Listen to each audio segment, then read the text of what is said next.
অবশেষে শান্তি। তো কিসের শান্তি? আচ্ছা বলছি দাঁড়াও। তো গুড মর্নিং সবাইকে। প্রমিকাস ব্লগে আরও একটি নতুন ভিডিও নিয়ে আমি চলে এলাম। তবে আজকে একটা রান্না না, পুজো। এই যে পুজো। তো সকাল সকাল আমার স্নান কিন্তু কমপ্লিট। আর এই যে দেখো ঠাকুর ঘরে চলে এসেছি পুজো দিতে।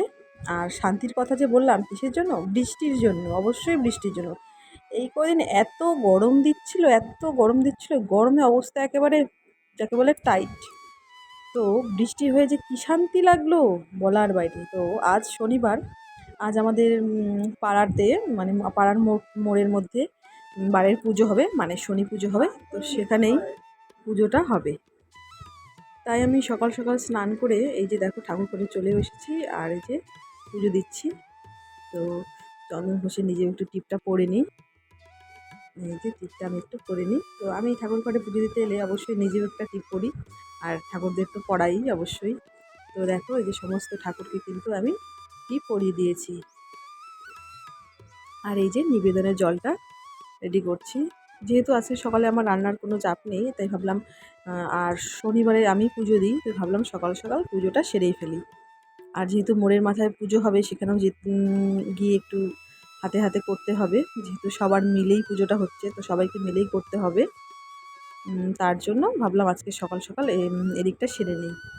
দেখো নিবেদনের জলে সুন্দর করে আমি তুলসী পাতাও দিয়ে দিলাম। তো সকাল সকাল পুজো দিলে কিন্তু বন্ধুরা মনটা খুব ভালো লাগে, একটু শান্তি শান্তি ফিল হয়। তোমাদের কি তাই হয়? আমি জানি সবারই তাই হয়। তো সকাল সকাল পুজো দিলে মনটাও ফ্রেশ থাকে, আর সব দিকটাই ভালো থাকে। আর এই যে সকালবেলা আমার শ্বশুরমশাই গোপালকে খেতে দিয়েছিল, মানে এটা আরও সকালে আর কি। ওটাই আমি সরিয়ে নিলাম, মুছে নিয়েছি জায়গাটা। এবার ঠাকুরকে আমি ফুল দিয়ে সাজিয়ে নেব।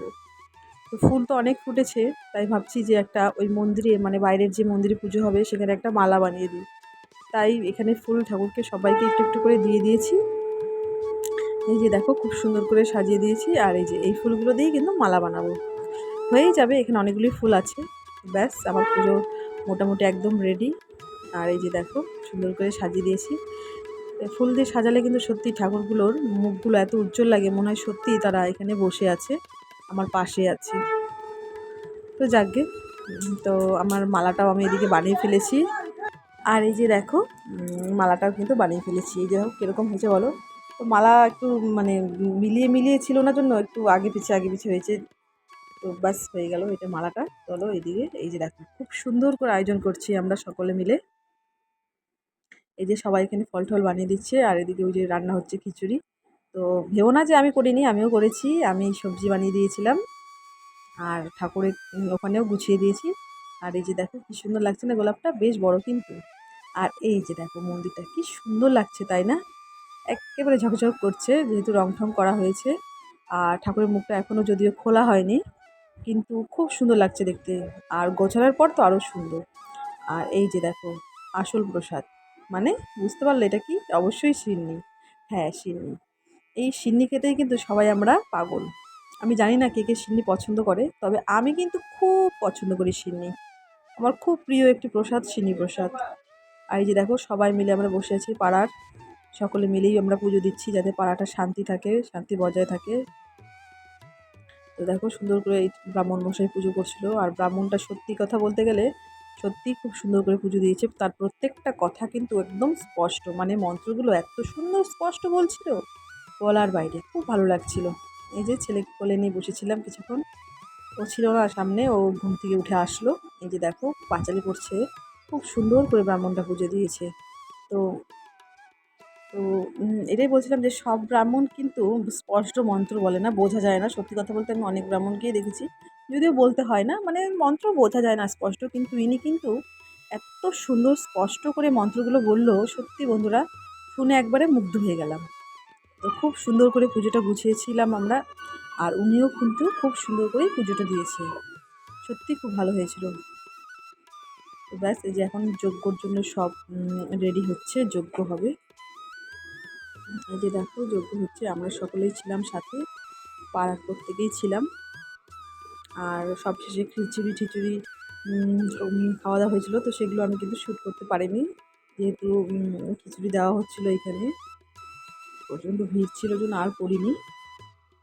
এই যে দেখো সন্ধ্যাই হয়ে গেছে প্রায়। এই যে ছেলেকে বলে নিই, অনেকদিন পর শাড়ি পরলাম বলতে গেলে, মানে বাড়িতে এমনি কোথাও ঘুরতে। এই যে ছেলেকে নিয়ে ছিলাম, এই যে পুজো হচ্ছে। তো তোমাদের কার কার পাড়ায় পুজো হচ্ছে বা কোথাও কোথাও পুজো হচ্ছে আমাকে একটু জানিও। তো আমাদের এখানে খুব সুন্দর করে পুজোটা হয়ে গেল।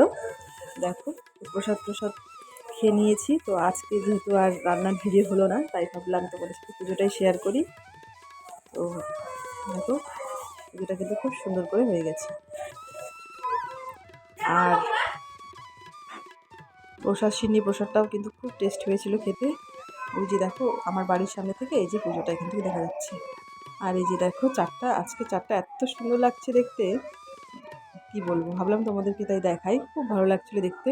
তো দিনটা বেশ ভালোই কাটলো, ঠান্ডা ঠান্ডা ছিল, যেহেতু বললাম শান্তি। হ্যাঁ শান্তি, বৃষ্টির জন্য খুব সুন্দরভাবে পুজোটা হলো, একদম ঠান্ডা ঠান্ডা ভাব। তো আমার এই ভিডিওটা যদি তোমাদের ভালো লেগে থাকে অবশ্যই আমাকে লাইক কমেন্ট এবং সাবস্ক্রাইব করে দেবে।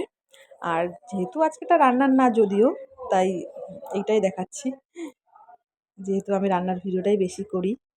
আর এই যে দেখো সিন্নি মাখা হচ্ছে, যেহেতু অনেকগুলো সিন্নি তাই দুজন মিলেই মাখছে। আর সিন্নিটা কিন্তু খুব টেস্টি হয়েছিল বন্ধুরা। তো টাটা, এখানেই শেষ করলাম ভিডিওটা। সবাই ভালো থেকো।